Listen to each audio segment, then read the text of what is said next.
Assalamualaikum warahmatullahi wabarakatuh. Sebelum mulai belajar, marilah kita bersama-sama berdoa terlebih dahulu.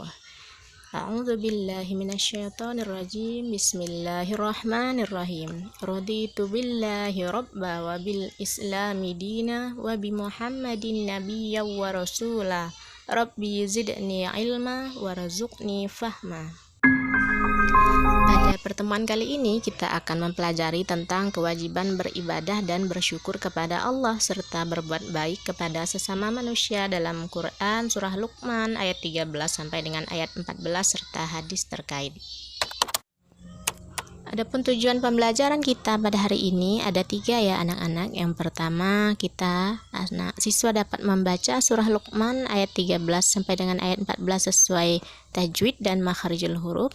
Yang kedua, siswa dapat menerjemahkan, dan terakhir dapat mengidentifikasi hukum tajwid yang terdapat di dalam surah Luqman ayat 13 sampai dengan ayat 14. Selanjutnya, silahkan perhatikan ketiga gambar berikut ini. Coba ceritakan apa yang ada di gambar 1, 2, dan 3.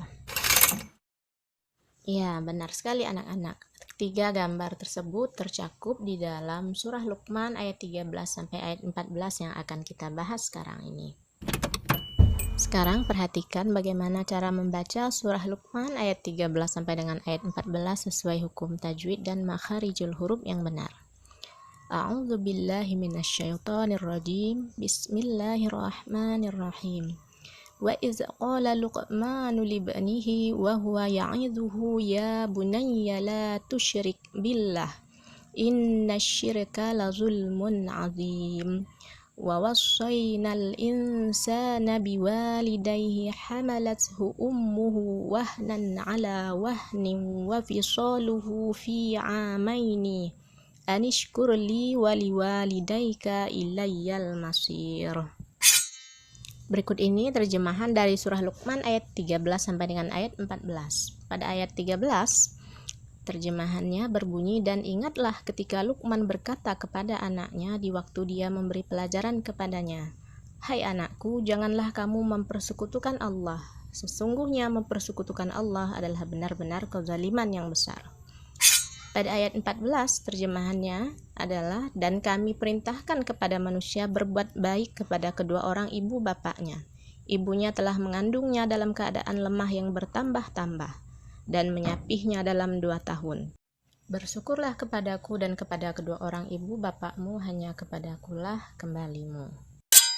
Hadis tentang kewajiban beribadah kepada Allah. Di sini bunyi hadisnya berbunyi, Innallaha ta'ala yaqulu ya bna Adam tafarra li ibadati amla sadraka ghinan wa asudda faqra wa illa taf'al mala'tu yadaka sughla wa lam asudda faqra.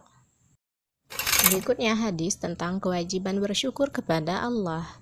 Hadis ini diriwayatkan oleh Abi Hurairah yang berbunyi, an Abi Hurairah radhiyallahu anhu qala Rasulullah sallallahu alaihi wasallam, unzuru ila man asfala minkum wa la tanzuru ila man fawqakum fahuwa ajdaru alla tazdaru ni'matallahi alaikum.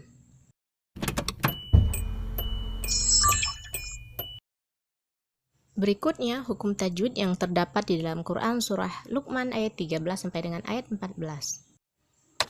Contoh bacaan tajwid di dalam surah Luqman ayat 13 sampai ayat 14. Pada kata qala, mad tabi'i, billah dibaca tarqiq, inna dibaca gunnah, asyirka termasuk hukum bacaan alif lam syamsiyah, kemudian la zulmun azim izhar, azimun mad arid lis-sukun, wa wassayna mad tabi'i al insana alif lam qamariyah ataupun ikhfa, wahnan ala izhar, wahni wa fisaluhu idgham bi gunnah, wa fisaluh mad tabi'i al masir mad arid lis sukun.